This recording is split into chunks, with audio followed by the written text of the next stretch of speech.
YouTube, somebody send help. Slay the Spire 2 has been completely consuming my life, and I can't stop and I can't get enough, but it's so much fun. I mean, look at these hours, man. But I have to get off of it because I need to talk about DigiGalaxy, and that's what we're going to do. So I'm going to take a break, and we're going to talk about DigiGalaxy. All right, so DigiGalaxy just finished its tournament today, and I'm recording this basically right after the tournament finished. We had Medusamon get first place, and that kind of inspired the whole reason I wanted to talk today and make a video about it, is because Medusamon as a deck has been exploding in popularity. It was 11 out of 28 players for the Eagle's Nest Webcam local on Monday, and it was 5 out of 9 for DigiGalaxy today, and I imagine it'll probably be the same on Friday. By the way, DigiGalaxy does host tournaments Wednesdays and Fridays, 4:30 Pacific time, 7:30 Eastern time. If you're around and you're looking for an online webcam event, feel free to join the Discord and sign up. We would love to have some more players. It's a really good time, and it's with some really skilled players too. We got people who top regionals here playing in the events constantly, so it's pretty high quality practice as well. And there's cash prizing, so it's a great time. If you're interested, join the Discord. It's in the link below, in the link description below, and then yeah, we'll see you guys around. So we're going to talk about Medusa, right? The snake, the deck that has been cropping up all over the place, at least in the online local scene. And I'm going to go over the deck and kind of just talk about why it's so strong. It basically prints memory, it's very resilient, it has a lot of answers to the different decks in the format, and it can really take players by surprise, especially if you don't know what the deck is capable of.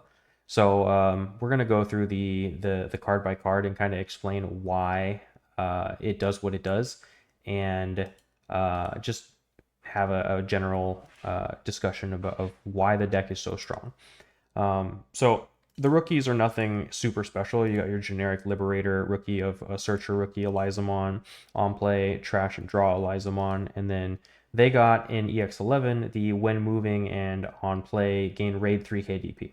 The raid is not as important, but the 3k DP is relevant, especially in matchups like against mainly Vortextramon, but they have a built-in answer to Vortextramon in the form of Raging Serpentine, an in-archetype searchable option card that basically reads delete one of your opponent's Vortextramons, then place this card in the battle area. Activates in security as well. It's incredibly strong and is a primary reason why you're not seeing very much Vortextramon have success, is because a lot of Medusamons run Raging Serpentine in their deck, but also because other decks in the format like TS and basically anyone who's running the color blue is able to keep the bird dragon down.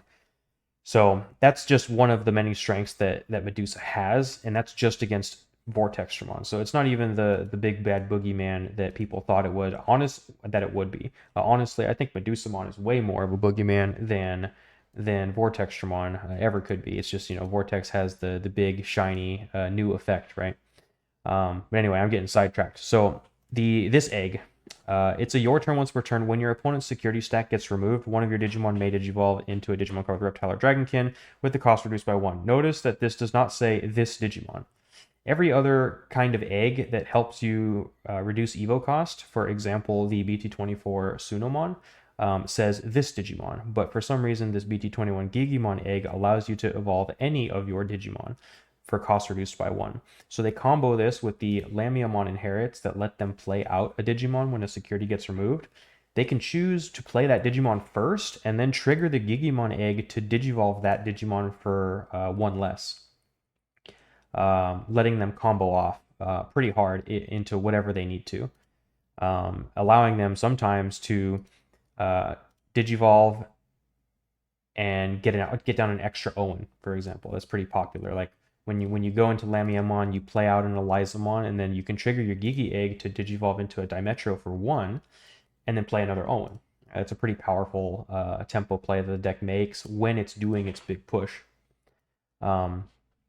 So very, very strong egg. Probably the strongest or second strongest Liberator egg that's in all of the different Liberator decks. Maybe it's on par or slightly weaker than the Magnetic Dramon Tumblemon egg that can just gain the memory over and over and over. But it's incredibly strong, allowing you the flexibility. You can digivolve the same stack, you can digivolve any of your other Digimon.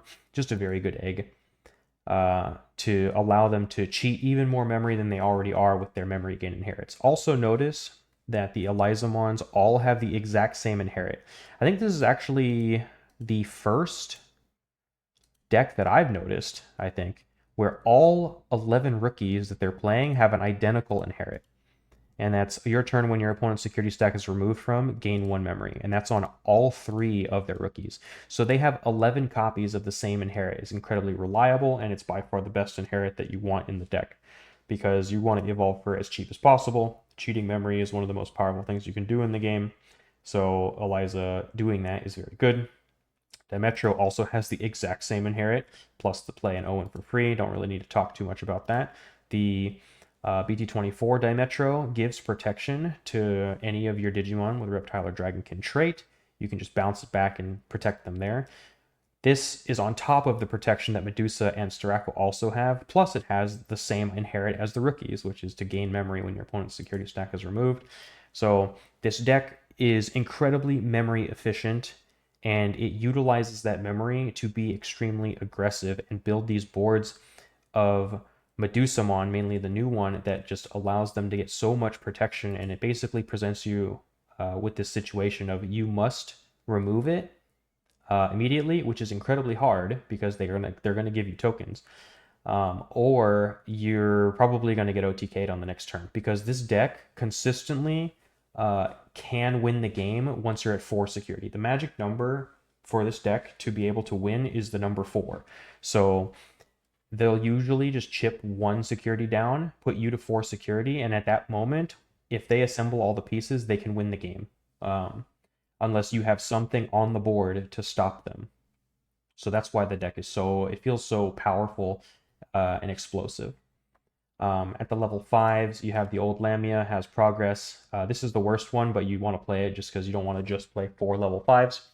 Has the same inherit, which allows you to play out a Digimon when a security is removed.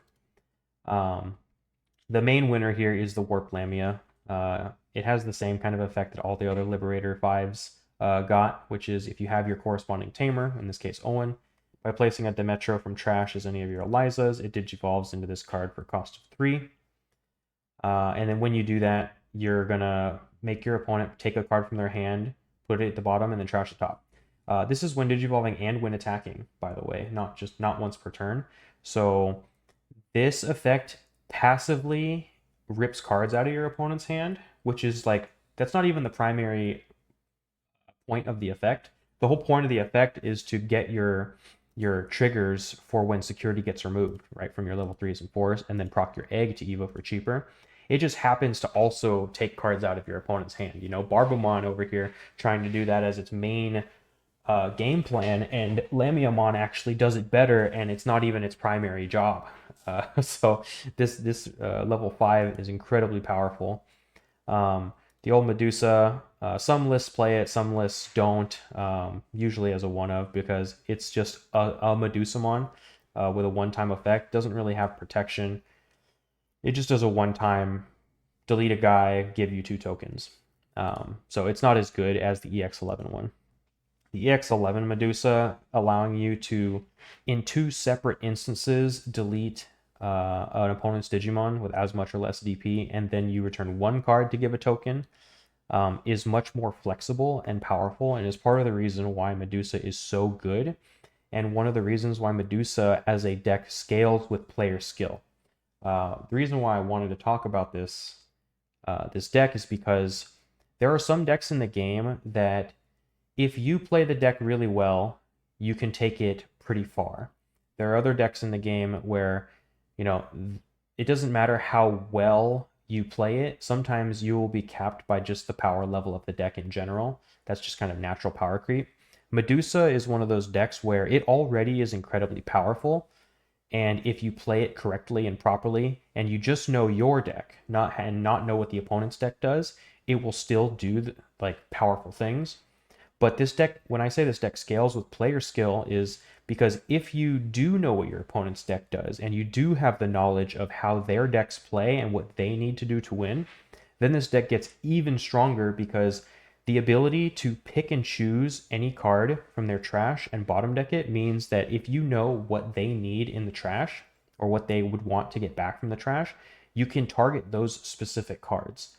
Medusamon as a deck is the bane of purple, far greater than anything Gallantmon could ever dream to be because of this effect right here. Its ability to pick and choose cards to bottom deck, as well as give your opponent tokens to protect itself, that also trash security and enables its own game plan. This EX11 Medusamon is incredibly strong and is an absolute 4 of. So I can't say it enough. Also, it has Rush for some reason. So part of the reason why this deck also feels so oppressive is because when you clear its board, if they have red scramble, they can scramble back a rookie, put the Warp Lamia on top, and then if they have another Medusa, they can just go back into it with Rush and keep doing their game plan. And by the way, when they do the warp with Lamia, they can effectively warp for 1 memory, because when they played the Eliza and took the Dimetro, that's 2 sources of gain of memory when the security gets removed, and the Lamia, when digivolving, forces that to happen, even if they're at 0 security. So when they have scramble, they can go from empty board, scramble into a level 5 for 1 memory. So they will always get back to the 5, even if you choke them to 1. And any extra memory you give them potentially allows them to go into the Medusa and then continue the aggression, even if you completely clear their field. So sometimes you actually don't want to clear their stack, if at all possible. If you can like stun it, if you can suspend it and say it can't unsuspend, or you can freeze it with like a lot of the modern blue effects, that is much more preferable than to actually wipe the entire field and give them access to Scramble. Scramble lets them reset and redo the whole round of effects. Styrakomon is a beast of a card. It's incredibly sticky, has Armor Purge. If you try to remove it once, they can protect themselves by deleting one of your lowest DP Digimon. And then it also can, if they choose to delete a token, or if the token is the lowest DP Digimon that you have, when that token dies, it'll trash your security, and then proc its all turns to allow them to delete any one of your Digimon. So it's incredibly disruptive, it's incredibly sticky, just a very good overall top-end card that allows them to OTK from 4 security. Raging Serpentine is basically just there for Vortextramon. I think if Vortex gets completely pushed out of the meta by the current format, which it already kind of is, this option card could actually go down to 1 or 0, because in the mirror matchup, it's not very good, and against TS, it's the same. It's not very good. You'd rather have more trainings or scrambles or boosts, or maybe play a mem setter or more Digimon than Raging Serpentine. But it's there, and as long as it's there, this deck will have an edge against Vortextramon. It doesn't even need the option card against Vortextramon, because if they can just get big enough with the Owens that they have, then that also works. The deck also naturally plays Crimson Blaze, so all those tokens that they gave you, they can just Crimson Blaze for cheap and then wipe all your security. It's very good. Overall, the deck's strategy is incredibly powerful, and it's relatively simple to execute.